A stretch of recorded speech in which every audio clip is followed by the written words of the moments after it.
हा सदावर्त्याचा गुन्हा आंतरवलीच्या जवळ जाऊन परत एकदा भुंकला. त्यानं मराठ्यांना तिथून ललकारायची भाषा केलेली आहे. पण ज्या आंदोलनात तू गेलायस त्या धनगर समाज बांधवाच्या तिथं बसून तू आदिवासी आरक्षणात धनगर समाज जाणार कसा हे तू सांगायला पाहिजे होतास. तू स्वतःला वकील मानतोस ना. बरं, त्या धनगर समाज बांधवाच्या आरक्षण आंदोलनाला सुरुवातीपासून पाठिंबा असणारे आम्ही आहे. पण गुन्हा तू आम्हाला एक सांग, आपल्या महाराष्ट्रातल्या एक 2 जाती ज्या आज ओबीसीत आहेत त्या एससी मध्ये आरक्षण मागायला लागलेल्या आहेत, संविधानानुसार मागायला लागलेले आहेत. तू त्या जातींना पाठिंबा दे. एससी आरक्षणामध्ये आमचे काही न्हावी समाज असेल आणि आणखी अजून एक जात आहे ते एससी आरक्षणात मागतायत, दलितांच्या आरक्षणात मागायला लागलेले आहेत. त्याला तू पाठिंबा देणार आहेस का? तुला फक्त मराठा जातीला ललकारण्यासाठी तुला तिथं पाठवलेलं आहे. मराठवाड्यामध्ये जातीवाद वाढल कसा ह्याचं टार्गेट तुला दिलं गेलेलं आहे. तू आज जे काय बोंबलायला लागला जरांग्या, अरे जरांगे पाटलाला तू त्यांचं कर्तृत्व आहे. तू कोण आहेस? गावचा कुत्रा आहेस, बिनपट्ट्याचा कुत्रा. तुला काय घंट्याचा माहिती आहे अभ्यास?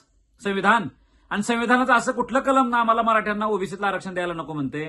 संविधानातलं असलं कुठलं कलम आहे ज्या कलमानुसार 50% आत मराठी पात्रच नाहीत असं सांगते?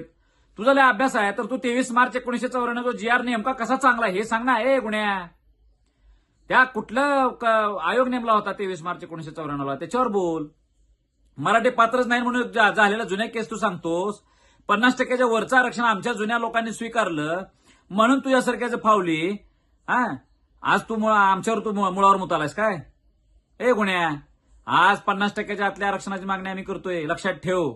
तुझ्यासारखे असे 50 कुत्रे जरी आले ना तर त्या आरक्षणाची मागणी आम्हाला असंविधानिक आहे असं कोणी म्हणू शकणार नाही. धनगर समाज आदिवासीत चाललाय, तो दुसऱ्याचा हक्क घेतोय. असं असताना तुला हक्क घेतोय असं वाटत नाही आणि मराठीच तू ओबीसी झाल्यावर हक्क घेणार आहे हो रे. डबल ढोलकी वागू नको. तू आज उघडा पडलायस, लक्षात ठेव. आणि तुला जर अभ्यासच असेल ना तर तू त्या अभ्यासावर बोल. राज्य मागासवर्ग आयोग कायदा 2005च्या कलम 9 आणि कलम 11 संदर्भात बोल. तुझे संरक्षणाची जबाबदारी आम्ही घेऊ. तुला आंतरवलीत यायचंय ना. आझाद मैदानावर आम्ही आव्हान केलं त्यावेळेस तुझी बायको म्हणत होती घाबरून, होय काय मराठ्यांना बोलू नका, मराठी घराकडे येतील, असलं काय खालची दर्जा करू नका. आम्ही मराठ्या आझाद मैदानावरून माघारी आल्यावर तुझे पोलीस संरक्षणात उभा राहून लय फडफड वाढले होय रे. तुझी बायको पण हे करते अशी. काय रे कुठला अभ्यास तुमचा? हा कुठला सिलेक्टिव्ह अप्रोच तुमचा?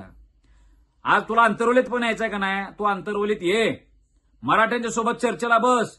आंतरवलीतल्या सुद्धा संरक्षणाची जबाबदारी आम्ही घेतो, मराठी घेणार. तुला कुणीही हात लावणार नाही. तुला जे काय